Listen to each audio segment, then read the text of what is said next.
O multilateralismo é uma abordagem de política externa que enfatiza a cooperação e a ação coletiva entre vários países para alcançar objetivos comuns, em vez de ações unilaterais ou bilaterais.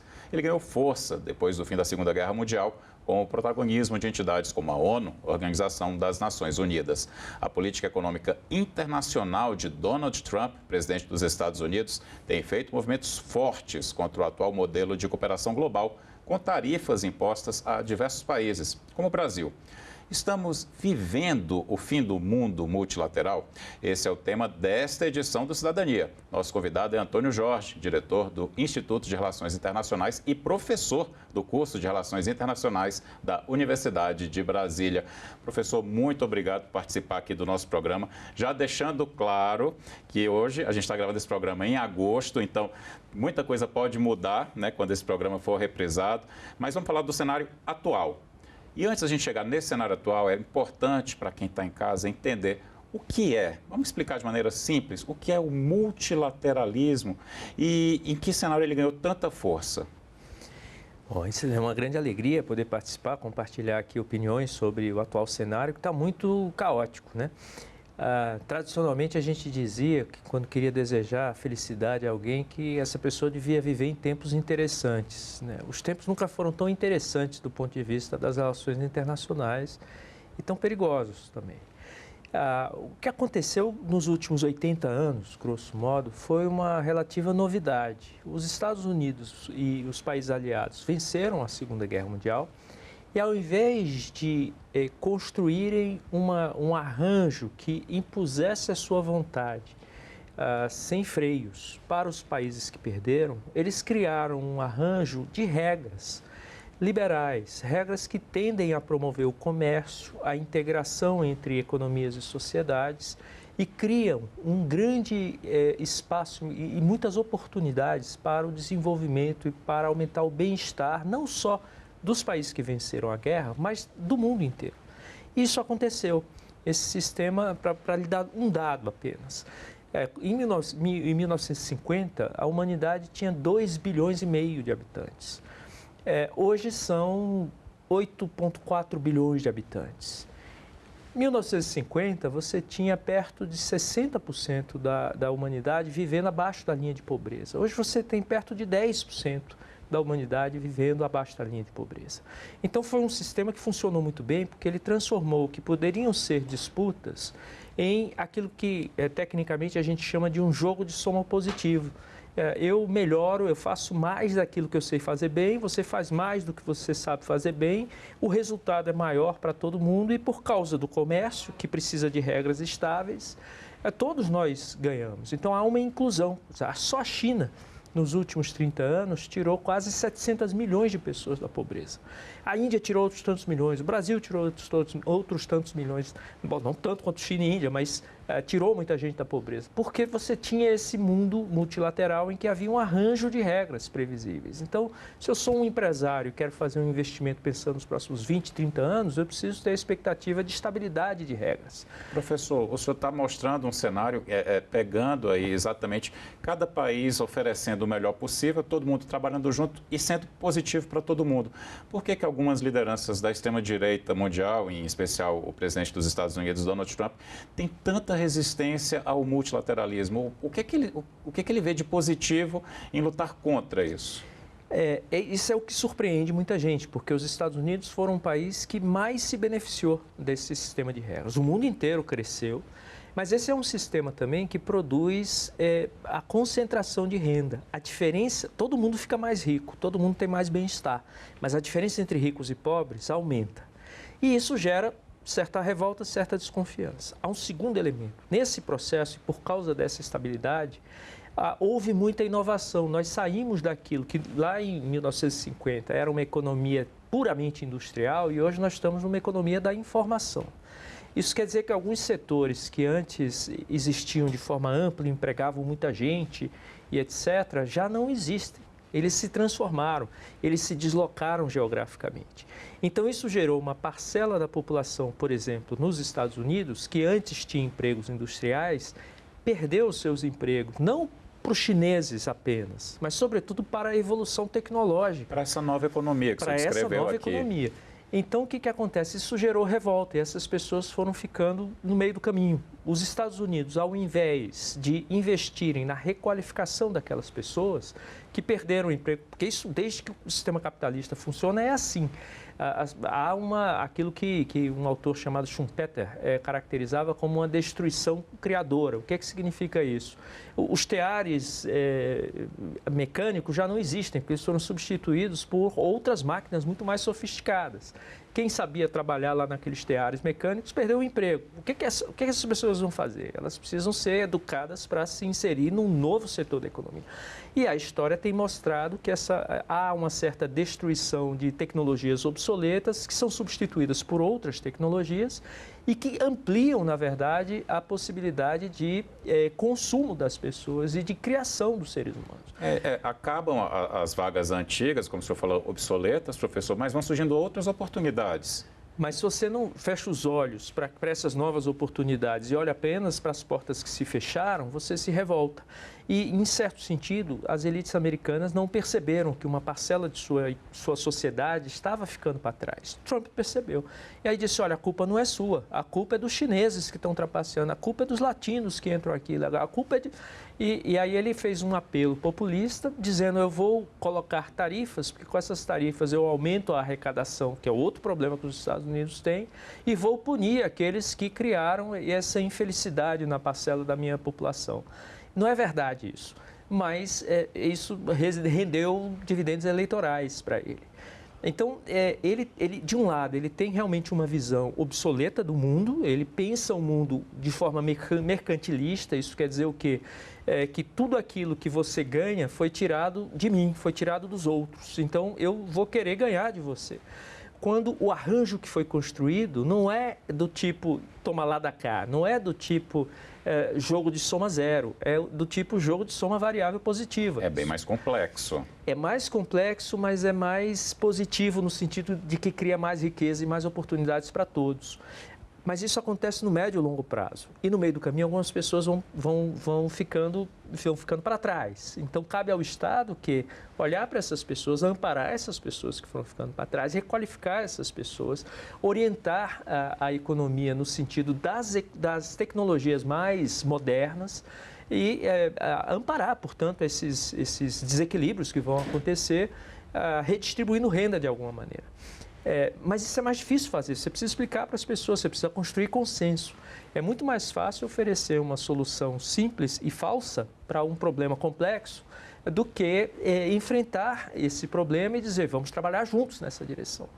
É isso que ele está fazendo. E eu aproveito para perguntar, vamos pensar aqui, ele mantendo esse tipo de comportamento, da imposição de tarifas a vários países, inclusive o Brasil, a gente está acompanhando isso bem de perto, qual é o cenário para os próprios Estados Unidos e também para os países, os países de blocos como o Mercosul, União Europeia, para o próprio BRICS, que ainda não é um bloco, mas está caminhando para se tornar um também?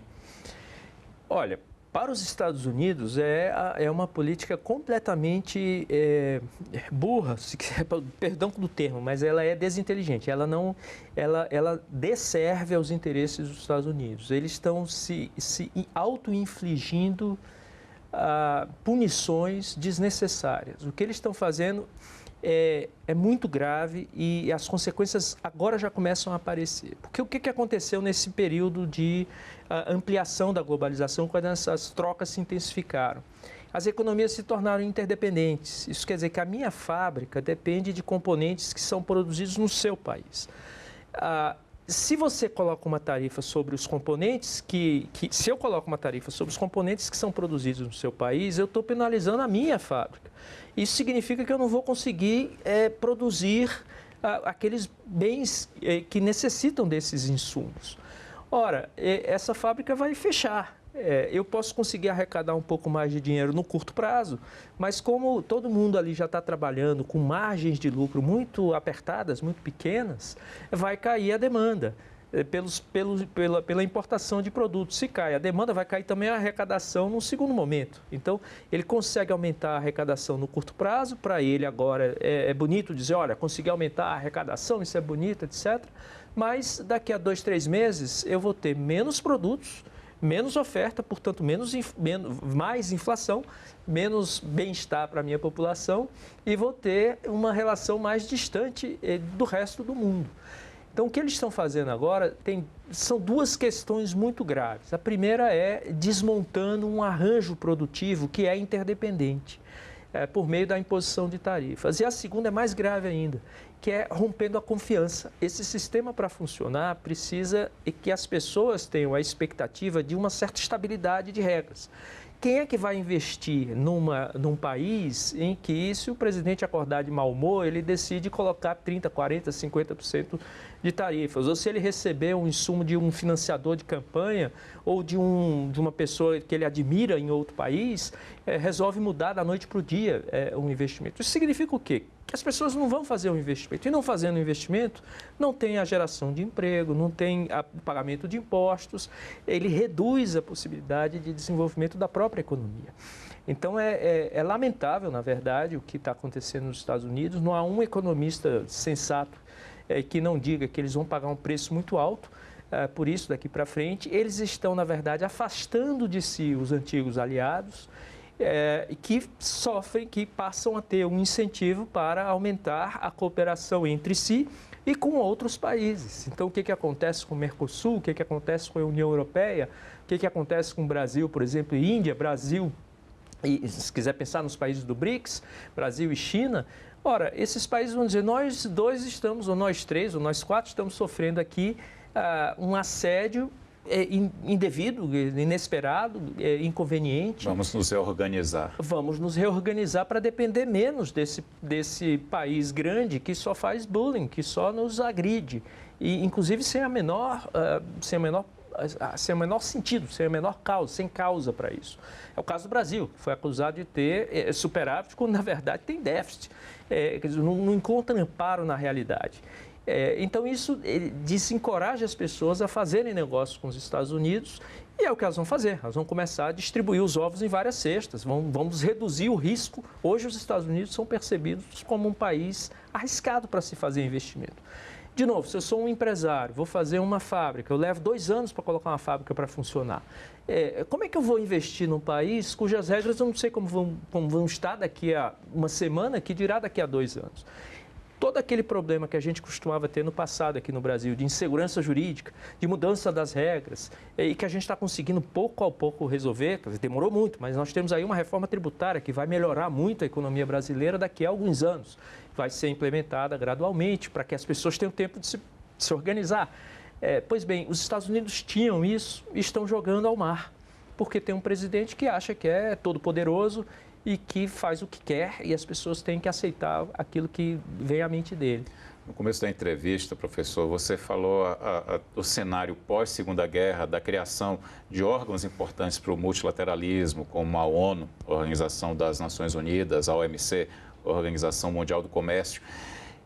Na sua visão, esses órgãos eles estão dando a resposta adequada para esse movimento anti-multilateralismo dos Estados Unidos? Em parte sim, em parte não. Agora vai ter que explicar bem, então. Isso. A ONU, por exemplo, é uma organização de estados. Você tem um Conselho de Segurança que foi constituído tendo 5 países com poder de veto. Esses países têm um poder de veto porque eles queriam impedir que essa organização, que é muito simpática e fala em nome da humanidade, tem certa legitimidade, muito apelo, fosse usada para atender contra os seus interesses mais fundamentais. Por isso eles têm o veto. Então, o que acontece? Nesse sentido, ela está funcionando. Ela foi criada para que alguns estados tivessem condições de usá-la como uma espécie de escudo, mesmo quando eles estivessem cometendo delitos, inclusive do ponto de vista do direito internacional. Então, nesse sentido, ela está funcionando. Isso é bom? Não. Era importante que essa organização funcionasse, por exemplo, como ela também funciona com os Objetivos de Desenvolvimento Sustentável, uma agenda positiva, com uma série de marcadores que cria incentivos para que em todo o mundo as pessoas caminhem na direção de reduzir a pobreza, de fazer uma transição energética sustentável, de promover uma igualdade de gênero, promover um ambiente mais tolerante em relação às diferenças, não deixar que ninguém passe fome. São coisas básicas que a ONU também faz. Então, nesse sentido, elas funcionam. Do ponto de vista da OMC, por exemplo, ela foi desmontada gradualmente, em parte porque no primeiro governo Trump ele tinha desconfiança, como ele queria. Ele, ao invés de ter a visão de que é melhor um mundo com regras em que eu preciso também seguir essas regras, ele tem a visão de que ele tem que ter o direito de fazer o que ele quiser. Se ele quer fazer qualquer coisa, ele quer um mundo sem regras. E um mundo sem regras, no passado, sempre levou a conflitos. Mas como ele detém o maior aparato militar mundial, ele acha que pode bancar isso. E talvez possa, e talvez imponha a vontade dele durante algumas interações com alguns países. Mas isso vai gerar uma desconfiança enorme em relação a ele e pode gerar, inclusive, a aproximação de inimigos dos Estados Unidos ou rivais dos Estados Unidos que vão criar aparatos alternativos para sobreviver, apesar das agressões que estão sofrendo os Estados Unidos. Ou seja, não é inteligente o que eles estão fazendo. Eles, em certo sentido, desmontaram, deixaram de financiar o multilateralismo, estão ameaçando, inclusive, deixar de financiar a própria ONU. E do ponto de vista dos Estados Unidos, se eles adotam essa perspectiva, é compreensível, é uma estupidez, mas é compreensível porque ele tem essa visão de mundo. Resta saber se os outros países que enxergam no multilateralismo algo positivo, porque promove estabilidade, porque nos dá a oportunidade de fazer acordos, de pensar mais a longo prazo, se esses outros países vão financiar esse arranjo multilateral. Então, em certo sentido, nós estamos diante de uma grande oportunidade de tornar esse arcabouço multilateral, esse conjunto de organizações, mais legítimo, desde que nós estejamos dispostos a desempenhar um papel mais protagônico nesses organismos. Isso significa também financiá-los. Então, contribuir financeiramente para sustentar e fazer o que o Brasil fez, por exemplo, com relação à queixa comercial. Vale a pena levar a OMC? Não tenho a menor dúvida. Ele está dizendo, olha, a OMC é importante, as regras de jogo que nós negociamos não foram impostas por ninguém, foram negociadas por todos. Elas são úteis, elas são positivas, vamos revitalizá-las. Agora, objetivamente, no curto prazo, a OMC hoje tem dentes, tem capacidade de impor? Não, não tem. Mas se nós levarmos os assuntos para os órgãos multilaterais e nos decidirmos, nós, a União Europeia, a China, a Índia, a Austrália, o Japão, a Coreia, se todos nós dissermos vamos fortalecer esses arranjos multilaterais, eles vão voltar a servir, a proporcionar esse ambiente de estabilidade e de criação de oportunidades que vai beneficiar a todos, inclusive aos Estados Unidos. Isso que você está falando, professor, lembra muito falas que a gente acompanhou aqui no Fórum do BRICS, que teve aqui no Congresso Nacional, Isso. Também a reunião dos BRICS no Rio de Janeiro, e essa importância de refundar o modelo de governança global. Talvez essa crise seja a oportunidade de fazer isso, não é? Sem dúvida. A emergência e a maior relevância dos BRICS tem que ver justamente com esse vácuo que se criou.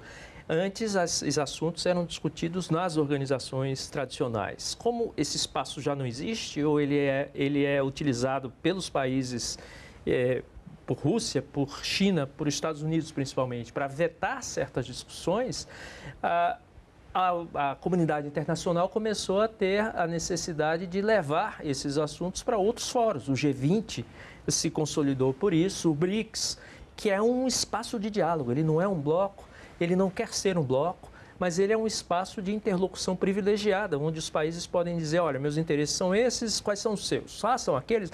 Olha, então aqui a gente tem convergência, ali a gente não tem, vamos trabalhar juntos nisso? Vamos. E aí leva para os fóruns multilaterais ou se criam novos fóruns multilaterais, como é o caso do Banco dos BRICS, que foi criado para preencher uma série de lacunas de financiamento para projetos de desenvolvimento que não cabiam no Banco Mundial, não cabiam no BID, por exemplo, não cabiam em outras agências de fomento. Mas há uma demanda por isso. Então, o que nós falamos? Nós podemos criar um banco aqui e tem gerado efeitos muito positivos. Então, o BRICS aparece como, ele ganha relevância porque ali é possível, para as lideranças desses estados que integram esse agrupamento de países, consertar, estabelecer ideias comuns sobre o que fazer para reduzir essa instabilidade e para produzir resultados mais positivos para a humanidade em seu conjunto, não apenas para cada um deles. Professor Antônio Jorge, também tem surgido muita crítica à atuação da diplomacia nesse momento de crise que a gente está vivendo. É hora de repensar a diplomacia também? Não, eu não diria. É hora de fortalecer a diplomacia. São nos momentos de crise que você precisa mais da diplomacia. A diplomacia, os diplomatas são muito importantes para você falar com seus inimigos. Para falar com seus inimigos, você não precisa de salam aleikum, você não precisa de rituais específicos, você não precisa de regras. Para falar com seus amigos. Para falar com seus amigos. Isso. Você não precisa disso, mas para falar com seus inimigos você precisa. Para negociar para negociar a paz durante um conflito, você precisa de certas regras. E a diplomacia surgiu ao longo dos séculos, desenvolveu regras costumeiras que permitem aos inimigos conversar e encontrar uma saída menos sangrenta para os seus conflitos. É mais importante do que nunca a diplomacia. O que tem acontecido hoje com o governo dos Estados Unidos em particular, é que eles têm aberto mão da diplomacia. Há cerca de um mês, eu tinha visto o último dado atualizado do governo Trump de nomeação de embaixadores. Ele tinha nomeado 90 embaixadores, nenhum de carreira. Nenhum embaixador de carreira. Isso significa o quê? Que ele está levando gente para um tipo de negociação, gente que não sabe como funciona essa negociação. Você precisa de gente que conheça isso. Você precisa dos profissionais para poder fazer com que se entendam quais são as possibilidades de convergência. Então, a diplomacia hoje é mais importante do que nunca. Agora, o que está acontecendo, por exemplo, no caso do Brasil com os Estados Unidos? A diplomacia brasileira tem feito o seu trabalho. Ela está disposta a conversar, a dialogar, a procurar caminhos, a fazer concessões, a também fazer retaliações, porque negociações não são feitas apenas com concessões unilaterais, elas são feitas com concessões das duas partes. Então, isso tem que estar sobre a mesa. Nós estamos negociando, eu tenho também como ferir interesses daquele com quem eu estou negociando, senão ele não vai me respeitar. É assim em qualquer negociação, é assim também numa negociação diplomática.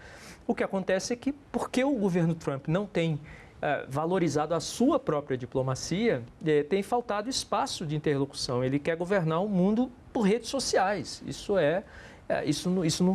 não dura. Isso faz com que os países comecem a se afastar. O que nos cabe fazer é continuar a fazer o que estamos fazendo agora. Ou seja, nós estamos jogando de acordo com as regras de jogo construídas no ambiente internacional. Se os Estados Unidos estão dispostos, aí volta a questão das tarifas, né? Se os Estados Unidos estão dispostos a dar um tiro no próprio pé, colocando tarifas sobre insumos que vão prejudicar a sua própria economia, eu não tenho que fazer a mesma coisa que ele, eu não tenho que dar um tiro no meu pé. Teremos 2 pessoas aleijadas, não teremos uma solução. Então, a diplomacia tem que ter essa paciência, tem que ter essa resiliência, tem que ter essa disposição a ouvir, a conversar com todas as partes, a procurar alternativas. E quando eles nos chamarem, nós estaremos prontos. Eu tenho certeza que a diplomacia brasileira é muito profissional, vai estar disposta a continuar a conversar. É reconhecida no mundo inteiro, né? O soft power da nossa diplomacia é reconhecidíssimo. Na verdade, vinha trabalhando nesse sentido, né? Uma parte dessa discussão toda, o que Trump queria era palco, ele queria agredir lideranças, ele queria chamar atenção para problemas aqui e ali, e a discussão sobre as tarifas brasileiras estava sendo levada tecnicamente pela diplomacia brasileira, como convém, né? Vamos resolver isso aqui sem chamar muita atenção. Mas, por outras circunstâncias, um escândalo dentro dos Estados Unidos e uma atuação perversa de lideranças brasileiras lá nos Estados Unidos, você colocou isso em evidência. Então, foi muito ruim para o país em seu conjunto. Professor Antônio Jorge, antes da gente encerrar, a gente está vivendo essa crise, lembrando que esse programa está sendo gravado em agosto, então o cenário pode mudar nas próximas semanas, né? Mas vamos pensar então, crise. Qual é a oportunidade que pode surgir desse momento, desse cenário e também qual é o ponto mais grave na sua visão?